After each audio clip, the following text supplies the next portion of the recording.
quand on a créé la maison de l'IA, on a pensé la maison de l'IA, on a tout de suite vu le lien entre nous, qui sommes des acteurs du public, du privé, et la Brigade centrale de lutte contre la cybercriminalité, parce que leurs missions sont les nôtres. Quand réglementaire, c'est-à-dire ce que nous devons faire, ce que nous ne devons pas faire. Parce que le Burkina Faso s'est organisé à travers des institutions, voilà, qui régulent tout ça, comme le CSC, comme l'ANSSI, comme réglementaire, c'est-à-dire ce que nous devons faire, ce que nous ne devons pas faire.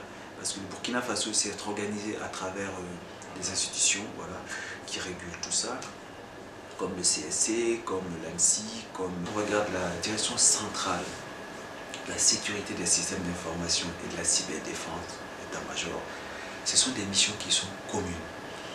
L'ANSSI également, nous sommes aujourd'hui en train de travailler pour une collaboration avec l'ANSSI qui est carrément le cœur même de la sécurité des systèmes d'information au Burkina Faso. Et pourquoi cela? Simplement parce que les intelligences artificielles, c'est quoi? C'est un outil. On peut le voir comme étant une technologie, mais une technologie est un outil.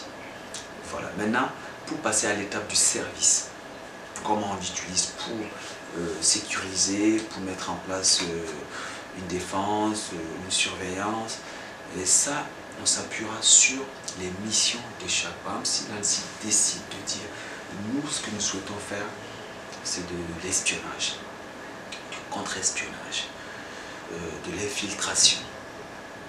Aujourd'hui, avec des IA, on a des outils concrets, pas acheter des outils auxquels nous allons réfléchir et développer et les déployer.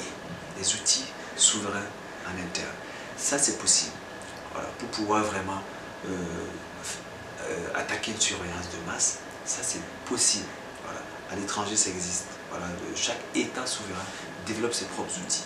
Il n'est pas question d'aller acheter.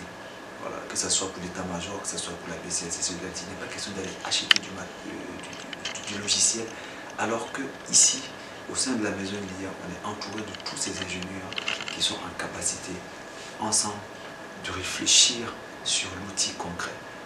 Les préventions, les prédictions des attaques.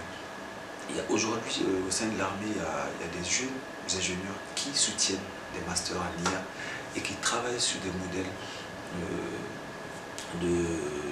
comment on appelle ça, de prédiction, voilà, par exemple sur les attaques en utilisant soit par le DNS, ça dépend du modèle, mais il faut des masters aujourd'hui pour mieux accompagner le département ou même carrément l'ensemble de l'état-major à commencer à s'imprégner, à commencer à se dire, ah ok, il n'y a pas que des logiciels de base qu'on achète, on peut nous-mêmes s'asseoir en interne, réfléchir, quel est l'outil de prédiction des attaques qu'on peut utiliser, comment on le met en œuvre.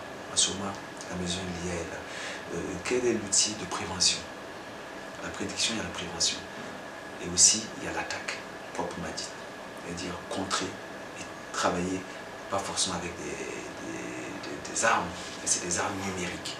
Qu'est-ce qu'on peut mettre en place pour vraiment attaquer?